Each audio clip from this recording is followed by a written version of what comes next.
Subculture Talk. Hello, everybody.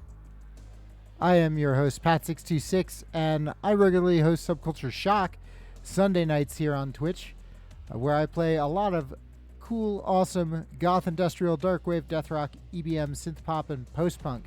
And recently I've been featuring tracks from Dual Analog. Well, tonight in my virtual studio, I have Chip and Kurtis of Dual Analog. How's it going, guys? Good. Good. How are you? I am here. I am awake. Good. As the most we can get out of me on a regular day. Okay, I'll take it. Thank you both for being on the show, by the way. Yeah, no problem. Thank you. We're excited to be here. I am, at least. You're I can speak for both of us. so excited you're gonna choke on your water trying to respond first. So it's true. I always have to have the first word and the last one too. All right, well, we're gonna get along just fine then. So, how I like to start off this show usually is what I like to call the supervillain origin story. So, how did each of you get into this style of music to begin with? Like, what got you listening to it, and more importantly, what got you into performing in the whatever genre you care to call yourselves? And we'll get more into this specific genre in a minute. Kurtis, you want to go first? Not really. I don't really know where to start with that. I mean, you tell the origin story a bit better than me, I think. But well, I mean, this is a personal one too. Like, not just of the band, but like, why? What were you listening to in the first place? Like, why did you get into making music as something to do to spend your time instead of, I don't know, sacrificing chickens or something? Well, yeah, the chicken thing was a good option, but I mean that goes. I think we both have different reasons for it. I don't know. I started I don't know, back in middle school or something. I probably started playing guitar, and I was just like, that's when I really kind of wanted to start getting into playing in bands and whatnot. And that was just based on, the friends I was hanging out with. They were all, playing in band. It was like, hey, that looks really cool. I want to do that. So I, started learning guitar and got started that way. But from there, I just, it was a big evolution of, just guitar, playing in a few bands. Eventually, I just started like composing for piano, orchestra, all that kind of stuff. I'm really into, like writing for films and film scores and stuff. And so that along with kind of the band stuff is kind of now merged into this Dual Analog project where we get to kind of, I don't know, branch out and just basically do whatever we want, with, taking kind of some cinematic elements, some dancing elements, some metal elements, whatever the hell we want to throw in, into this project. That's good. Yeah. No, for someone who didn't want to go first, that was an excellent answer. All right, that's yeah. right. Yeah, that gives me a lot to work with later on. So hold that thought. But Chip, what about you? What's your dark origin here? So, Kurtis and I have known each other since elementary school. We were in the same Cub Scout troop, and we had this class together in 5th grade. So we go back pretty far, and around like 4th, 5th grade is when I started getting into music as something that you go and listen to, and not really something that's more kind of in the background that's there. For me, I was watching movies like Detroit Rock City, Wayne's World, and just like the idea of being in a band seemed really cool to me. And I liked singing in music class in elementary school. And so I wanted to be a singer. So I gathered a few friends together and I was like, okay, we're going to form a band, play guitar, the drums, and I'm going to sing. They took too long to learn their instruments. So I learned to play guitar instead. I'm not, as someone who was a singer, I'm not going to say you had the easy job, but come on, man. All I'm saying, I wanted to start a band, and the guys I wanted to start it with were dragging their feet a little bit. So I knew if I wanted to do it, then I should probably get started, and then, eventually I would find people. And a lot of the reason why I wanted to do a band is because I like singing, and because I wanted girls to like me. And I was an overweight kid. We didn't have long hair at the time, and I didn't wear makeup at the time either. And so girls didn't really want anything to do with me.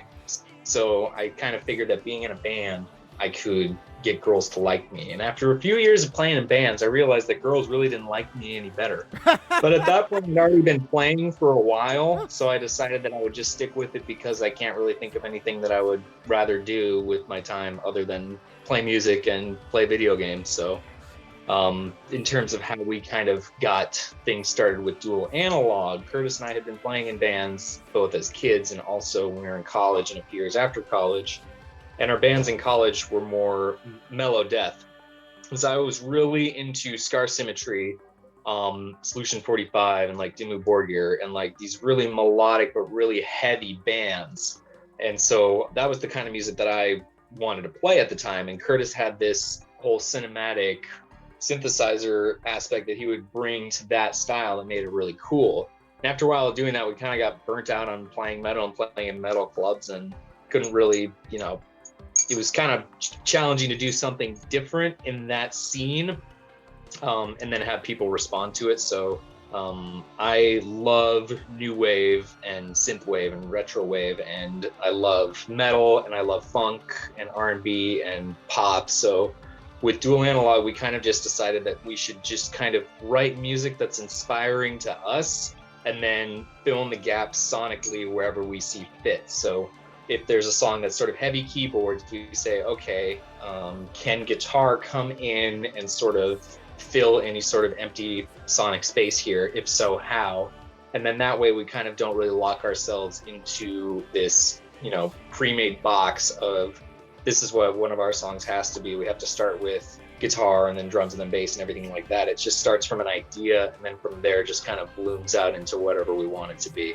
And it's been really inspiring for me because I'm able to work within the sonic space of what I do on guitar as well as vocally and just kind of stretch out and push myself to places where I didn't think that I could go and I didn't think that I could ever take my music to, with sort of a big focus on groove and melody. And there is technique in there, but we don't realize it at the time until we have to learn it. It's a big pain in the ass when we figure out, oh crap, we have to play these songs. They're really we literally got together and we started writing, and we're like, hey, these songs are great, everybody's gonna like them, awesome. And then we sat down to learn them and we said, holy crap, what have we done? What did we do? This was supposed to be easy. This was the part where we push one button and I dance around, Kurtis. That's all I wanted.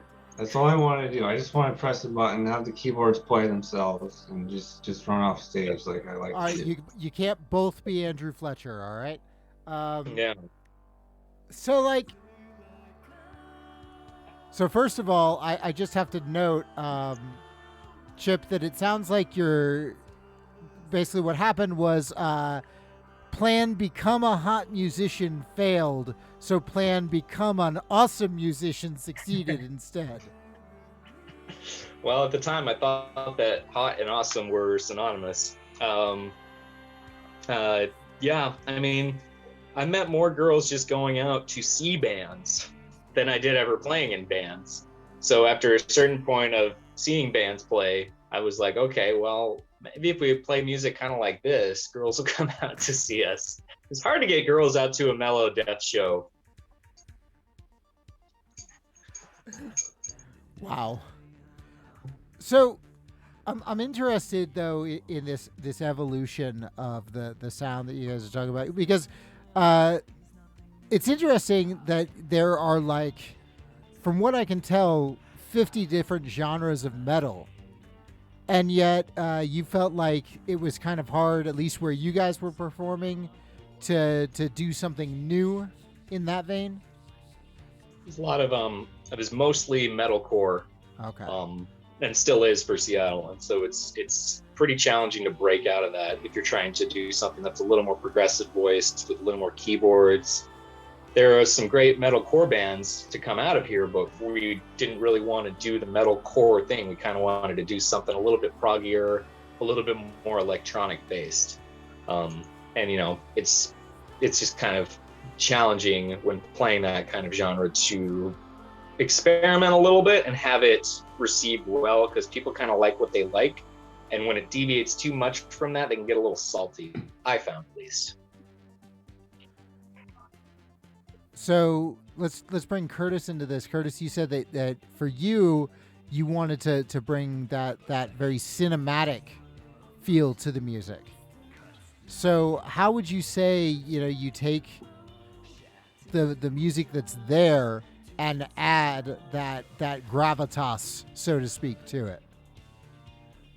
Well, I mean, well, if we take, for example, some, I don't know, some weird like new wave song that Chip has written, I'll go through it and say, all right, what can I do to this to kind of add some interesting elements? And I you know, my focus is really on the, you know, the synths and just the overall sound. And so I like to take in, you know, any kind of big synths, big, you know, I'll use strings and orchestral elements, just whatever really I like to hear.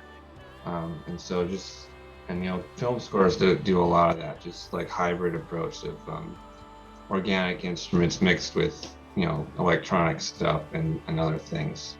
So that's kind of the approach that I'm taking with this music here. So together, and I promised I was going to come back to this. Together, according to, you know, your Facebook and your Bandcamp, you've come up with something that you like to call turbowave. So Okay. with all of these different waves out there, new wave, synth wave, cold wave, mashed potato wave, what would you say, what defines turbowave? What makes that, how does that describe your sound? I would say what defines turbowave is that when we started getting together to write, it wasn't synth wavy enough to be considered synth wave, and we could call it, you know, synth wave metal, but that's just way too many syllables. And then that kind of still lumped us into a sort of predominantly metal genre. And, you know, it wasn't exactly synthwave, it wasn't exactly metal, but we knew it was a wave of some kind because it was a little bit nostalgic, and it was still a heavy emphasis on keyboards and drum machines, as well as acoustic drums. But there was still that added sort of edge. There was a little bit of that heavier guitar sound to it, but still a pretty melodic approach to songwriting. And then we sort of had the polyrhythmic drum grooves from kind of world music aspects with the gongs and the sort of African tribal type stuff. And so I think what defines turbowave at this moment in time is the predominating keyboard driven music with the guitar element, and then a little bit of the kind of industrial sample based stuff with kind of the heavy synths and basses, and then drum machines and sort of world music aspects is how I define it. But we can throw in a little bit of funk or R&B or new jack swing if we want, and when it's going through sort of the dual analog lens, it's going to come out turbowave. I could give Kurtis a straight up funk song, and then he'll say, okay, I'm going to take this and I'm going to add my own stuff to it, and then in the end it would become a dual analog song. And that's kind of how we approach writing. One of us will come up with an idea, and then we'll present it to the other person, and then that'll kind of go through their own filtered approach, and by the end it comes out to be something that's entirely unique, apart from sort of something that we would do on our own. So Kurtis, you talked about like what you would do when Chip hands you a song, for instance, a funk song. So when the shoe's on the other foot, when you're starting the song how does your where do you start with it then? If you're not adding cinematic elements to something that the Chip has already created, what do the songs that you start kind of look and sound like? So my songs, they will usually start with like a cool sound. If I'm just messing around with, trying to come up with some cool sounds, I can build a song around that if it's a good enough sound. And that's happened before. Most of the time I just go for strong melody, strong, progression, something like that, cool chords. Just something where we can build off of. And that's where a lot of my songs come from, is just playing around and trying to come up with interesting melodies and harmonies and all kinds of things like that. So then I try to get it to a point of, let me write out all this interesting stuff that I think is interesting, and then I'll bring it to Chip and say, okay, what do you think? Can we do anything with this? Make music happen. Here, yes. I give you music. Make song. Yes, exactly. So, no, go ahead. I don't know what I was gonna say. Oh, fair enough. So Chip, considering that your entire music career was you coercing other guys to be in a band so you could sing, I'm guessing that you handle a lot of the lyrics as well. I handle, at this moment in time, 99% of the lyrics, because we just had Beth drop in some lyrics last night, so that would be the 1% of lyrics that I don't handle. But so yeah, I up until yesterday, I was handling all the lyrics. Ooh, breaking news! Breaking news! I had a ghostwriter for the next record. Steve Roberts doesn't write all of his own lyrics. But I wrote all the melodies and all the lyrics. I will pitch melodies to Kurtis when I have them for vocals, and I don't know if what I do is a little bit sort of unorthodox compared to what other singers do, because it really depends on what day of the week or sort of how I'm feeling, contingent on if I will tell somebody I'm a guitar player first or a singer first. Some days I say I'm a singer and guitar player. Other days I say I'm a guitar player and singer. It really depends on my mood and how well I did on my last show. So for lyrics and melodies, I map everything out on MIDI on a piano sound, just to hear how the melody is going to sound with all the other instrumentation, all the chords going on. There's no clashing notes. There's no weird things happening, and then I build my harmonies from there, and then I build my lyrics from there. And then at that point, basically when I have a pretty complete project ready to go, I'll present it to Kurtis and say, how does this sound? Typically it's after the lyrics and the melody, the vocal melodies there, the song is already done, and so anything that's lyrically there or vocally there is going to pretty much get the green light, because I would have spent quite a bit of time with it. With Kurtis's material, it's a bit more challenging in a good way, because the way he writes is a little bit more on the offbeat. So to find a way to have a vocal cadence that works while also not contrasting harshly with what's happening instrumentally, that can be a bit of a challenge. But typically I find that when something like that's presented to me, it takes me a little while to get there, but when I do, the results we're always very happy with. So Kurtis is very good at giving me good material to write good melodies out of, because his chords are always very interesting and just conducive to a good top melody to go on top of that. Well, yeah, when I'm writing, I don't have vocals in mind or guitars or really anything in mind other than like the keyboards and the just melody that I'm trying to come up with. So like when I send something to Chip here, it's usually less complete than the songs that he gives me, because he'll just flesh out an entire song and say, here, let's work this out, and it's done already basically. But my songs need a little more care, just because I focus a lot more on just getting the initial sounds right and the initial melodies that he can work from. Have you found any songs just become something completely different from where you started because that's just the way the process took you? Or does everything kind of turn out how you envisioned it in your head? That's a really good question. You go first, Kurtis. I think we might have like an initial vision of what we think the song is going to be, but I mean the path to completion is sort of just kind of organic, so I don't think there's any huge surprises when we get to the end. But it's when we are at the end, it's usually not the original, vision that we had. It's just something that's morphed into something new. Yeah. Portal of Jade had a very different arrangement than the one that was on the record. I had it a little bit more with a little more peaks and valleys. So I added in the second verse was a completely different thing. We brought it down a little bit, but when Kurtis got a hold of it, he had notes and he said, "This is fire."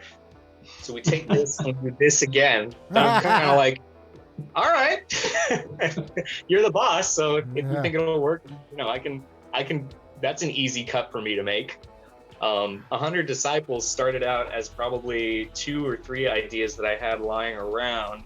I was trying to write Big Daddy of the Rhythm by Dead or Alive, but not Big Daddy of the Rhythm. That is no small task.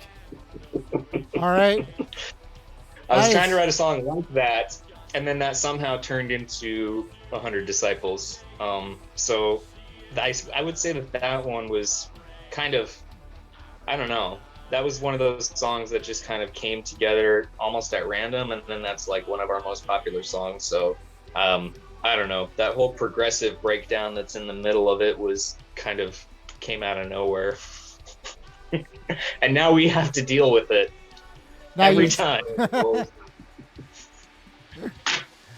You cannot escape the breakdown.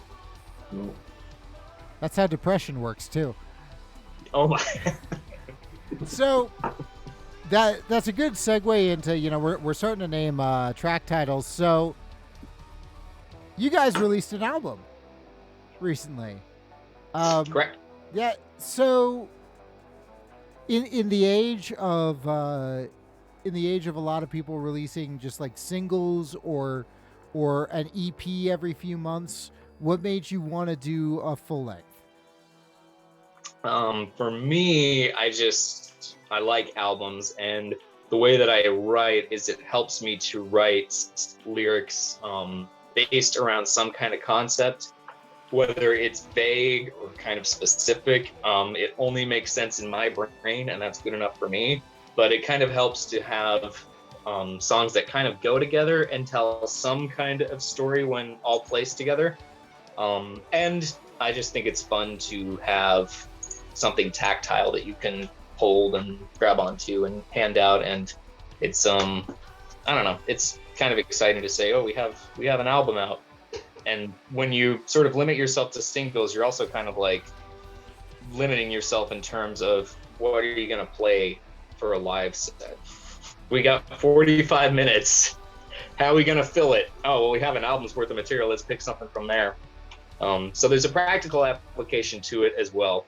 But I like albums, and I like having sort of a collection of songs that go together, and somebody might have, their favorites off of it, and somebody else might have a different favorite off of it. And I think that's what makes it interesting when you're listening to records, when you're listening to albums with other people, is they might like the A sides, you might like the B sides, but they're just different sides of the same group. And I think that's interesting. I think that's fun. So that's why I thought we should do a full length.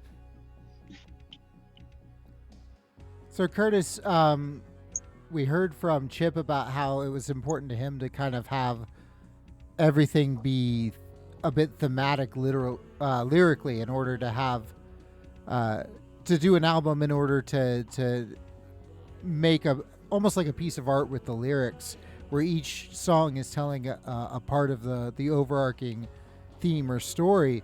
For you, would you say, since you're mostly focusing on the music, were you trying to to keep a similar tone or theme throughout the compositions, or were you just throwing stuff at the wall and seeing what sticks?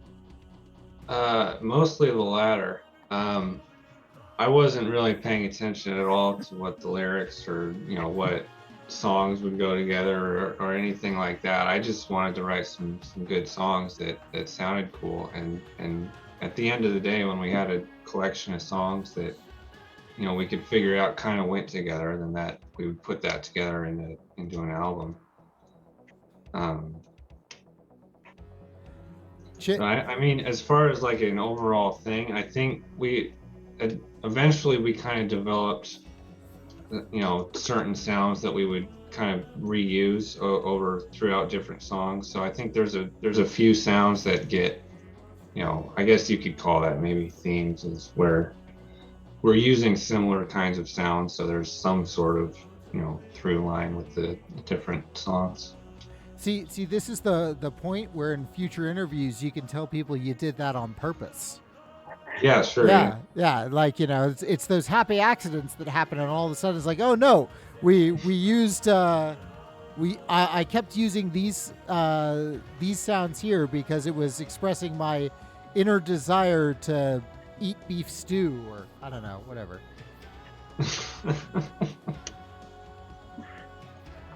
So, Chip, since we've kind of touched on theming, and for you lyrically, thematic themes were important. What would you say are some important themes that happen a lot in your latest release? I would say the lyrics are kind of inspired by coming of age, sort of also in drawing a parallel with Buddha's path to enlightenment. Only in this universe, enlightenment is achieved through sexuality, so it's kind of an alternate universe. So basically, we open the album with sort of feeling a romantic embrace from another person for the first time that wasn't necessarily expected ever. So through feeling that, you kind of go a little crazy, and you're like, oh, so if this person likes me, maybe other people will like me too. And so you kind of learn to love yourself through that process as you kind of work out your own issues. So that's kind of what we're going for there. I try not to be too specific with what's happening because I like to leave it up to interpretation, and I also try not to alienate anybody or turn anybody off if they say that sounds dumb. I don't want to listen to that. I think that going into too much detail with what a song is about can kind of take away the personal experience that other people have when listening to it. When you learn that like Deuce by Kiss is about nothing, The Reflex is about nothing, all these Duran Duran songs are about nothing. They're just words. Rob Zombie songs about nothing. It can take away from it a little bit, and I think if you destroys the magic a little bit. It can, sometimes you can explain away the magic of something. Movies have a way of doing that. Prequels have a way of doing that. So that's what I was trying to convey when I wrote the lyrics, but somebody else listening to it, not knowing that, might bring their own interpretation to it, and I think that's valid as well. Well, I think by just hitting some important notes and then leaving the rest blanks, you've basically covered everybody's 20s. So, and considering we've all of us that are 30 or older lived through the ages of 20 through 29, I think we've all probably experienced some of these things you're talking about. That's a good demo to have. Yeah. Ages 20 through 31. Yeah, done. So you recently also released a video. Correct. Which track? Into the Unknown. Track 8. Track 7. Math is hard. So I'm actually going to backtrack before I talk about the video. Because you were telling me before the interview about how you tried to do an online concert and that ended up due to program issues being a little bit a little bit of a stressful time for everyone involved. Kurtis is shaking his head. No, it was terrible. It was awful. Well, all right. So Kurtis is a lot more blunt about that. His take on that is a lot more blunt than I had heard before. I agree. I agree with him. It was a nightmare. It was a nightmare. So, when you did the video, were you also trying to kind of do the same thing where you were all trying to manage the whole project yourself, or did you have other people involved that kind of took some of that off your hands? When we were doing the music video? Yeah, when you were doing the music video. Kind of half and half. We have been lucky enough to work with some really talented directors who are also local. So they handled all the technical stuff.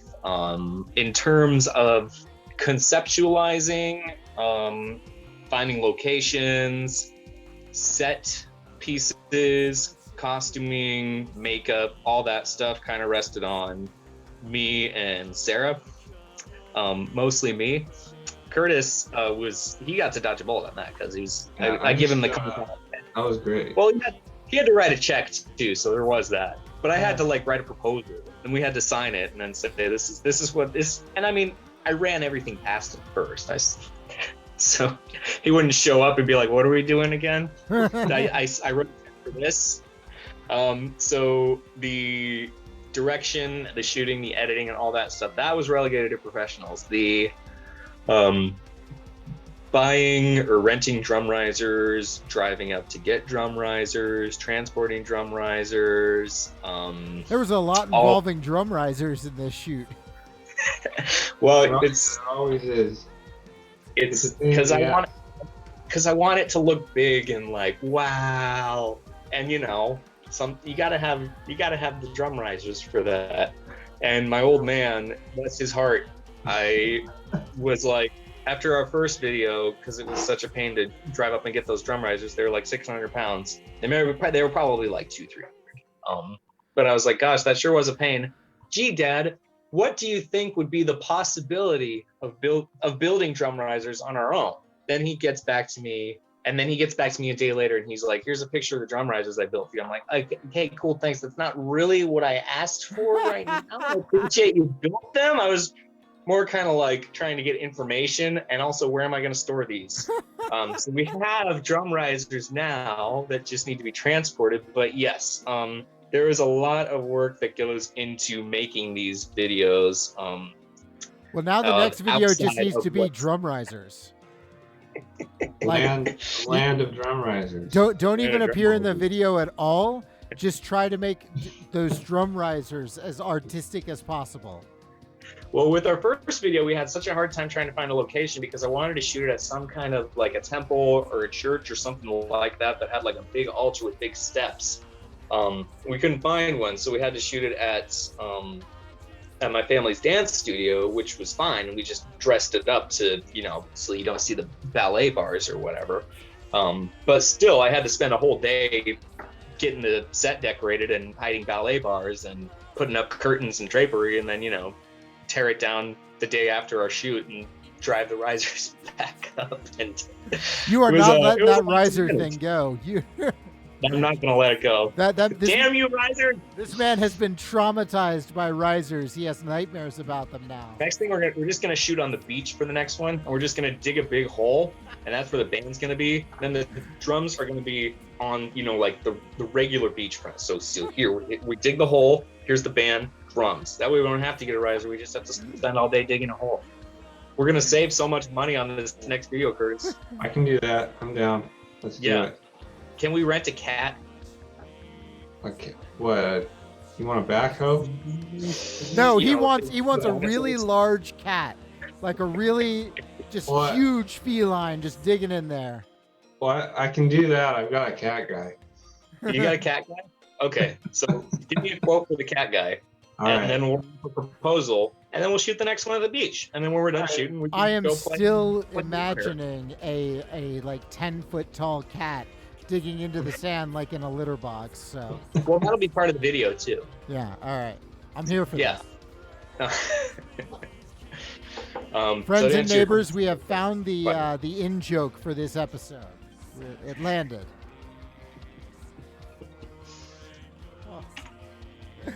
So, do you guys, when you're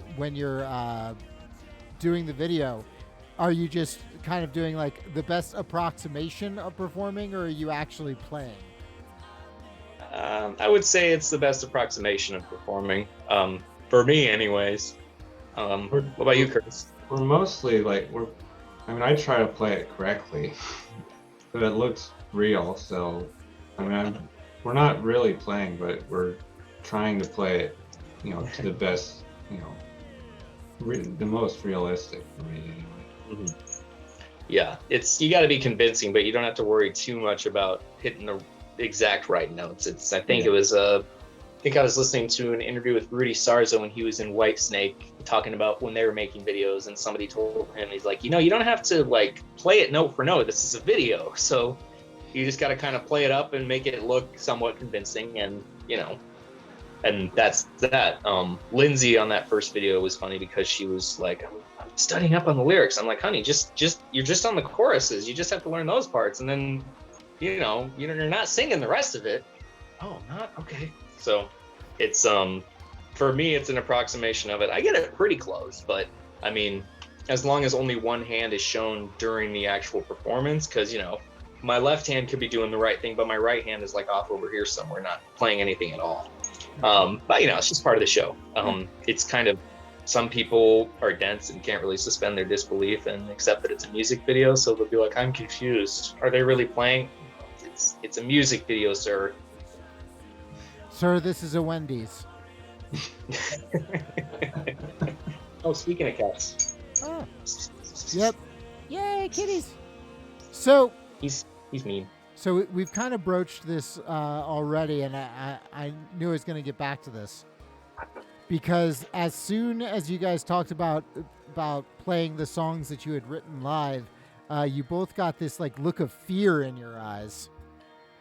So tell me about the Dual Analog live show. Well.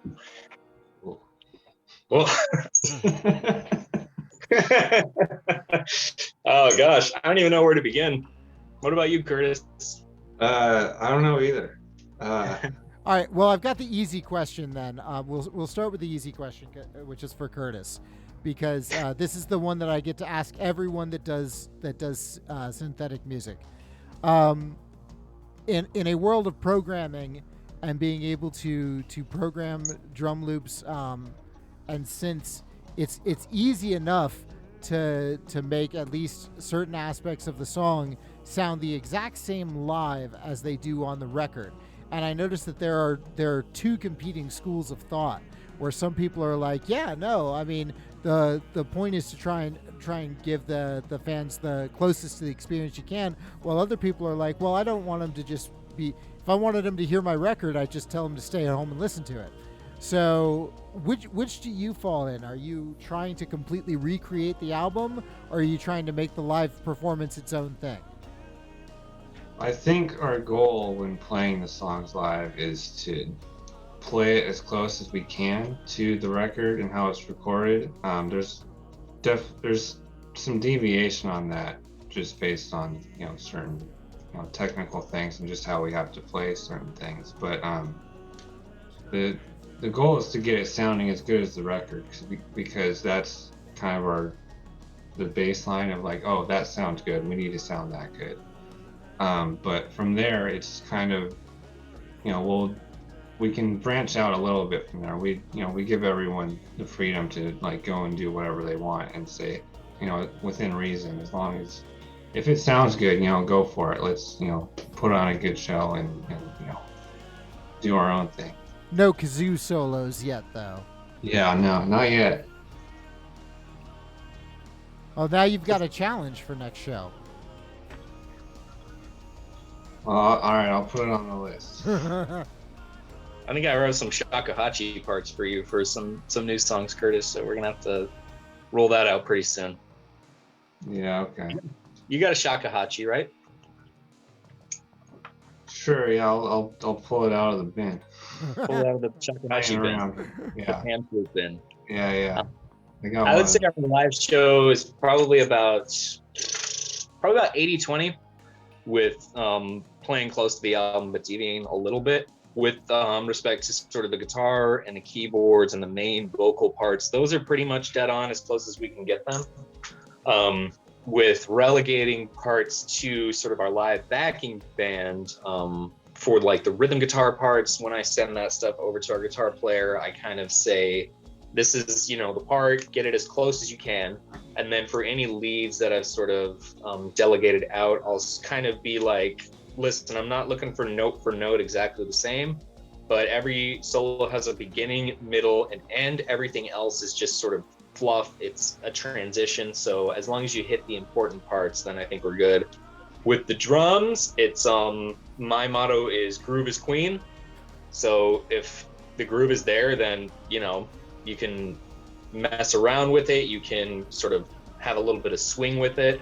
We have kind of a bit of a complex sort of way that we deal with the drums because we have samples of almost everything going out to front of house. So we have sample kick, sample snare, hats, E-toms, everything.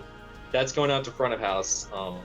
And then basically we have the drums focus on the kick and snare and getting that as close as they can. For songs that on the record have acoustic drums as well as the electronic drums, we'll have we'll kind of give the drummer free rein to mess around with the acoustic drums as long as the groove is still there.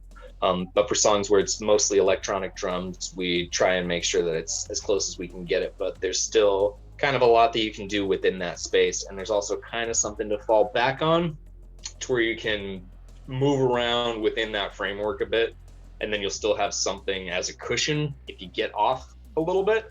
And that's how we approach that. With the live backing vocals, we pick a harmony or we add one on top of what we have and go with it that way. So for me, I try to just get it as close as I can to the record, especially with the guitars and the main vocals. I have to simplify some parts here and there depending on what I'm singing, or I'll give one of the main vocals to one of the girls to try out.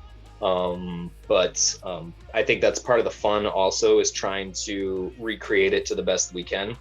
But once it stops being fun trying to do that, then it's kind of time to, loosen up a bit. But with our live show, I think that it definitely feels live, and we have parts of our show where we play things different from the record. But it makes sense in the context of the show. We'll do sort of a little drum solo thing in Less Worship Desire. We have a whole outro solo that we do at the end of Neon Dreams, and just kind of little spots here and there where we let our backing band members kind of have their time in the spotlight to show off. And everything else is pretty much as accurate as we can get it. So one thing that you said in there that I now have to ask, when do I get my dual analog Groove is Queen bumper sticker? You know what? I'm going to write that one down right now. All right. That's a good one. That's a great one. Yeah. Sarah can put it on the Tesla. All right. I'm waiting for it. I want it. All right. It'll go on my DJ box. All right. I love it. So, hashtag Groove is Queen. Hashtag Groove is Queen. So, I guess we, believe it or not, are actually reaching the end of the interview. So, is there anything else that you'd like to mention about stuff that's going on maybe in the future of Dual Analog before I cut you guys off and let you back out into limbo? Check out our latest video, Into the Unknown. 18 and over, FYI. We do have one for kids though too, if that's something that kids are into. Check that out. Check out our ready record. For the Dual Analog Happy Meal toys. That's right. We're gonna have a website up soonish. I have that written down here. Lots of new material coming up in the future. A couple new videos and some pretty cool stuff that Kurtis and I are both really excited about. A couple of like true power ballads, like power ballads. Ooh, I like me some power ballads. Yeah, we got a lot of new songs in the works. We have lots of new stuff that we're excited about. So we're just busy working on that, and we'll roll it out as soon as we think it's ready. So we're excited for what we have coming out. Where can I find your current album? Bandcamp is the best spot to find it. iTunes, anywhere you can buy or stream music, you can find it. Spotify, you can stream it on. So anywhere that has music available for purchase or stream. Awesome. So yeah, folks, Dual Analog, Lust, Worship, and Desire is the name of the new album. Available currently on Bandcamp and various other places. And new video, Into the Unknown. So for those of you that are listening live, of course, the after party is up next. I might even play some Dual Analog. And if you're watching later on YouTube, well, then you know that you need to go watch the Into the Unknown video. We've already mentioned it. It should be on your itinerary already. Come on, get to it. But guys, thank you very much for joining me. Thank you, Pat. Yeah, appreciate you. This was super cool, and I'll have to do this again sometime. And I look forward to the new album and to my Groove is Queen sticker. That's right, you got it. I'm gonna email you about that tomorrow. Once I've got a gal who, we can get that happening for you. Easy. I love that I say these things as jokes and they become real. This is not a power I should be given. That's how we do it here in Twin Turbo Land. If you can dream it, we can make it. Won't you take me to Turbo Town? All right. So I think I'm going to cut me off there. Thank you guys very much, and everybody else, see you soon. Thanks, Pat. All right. Take care. Namaste.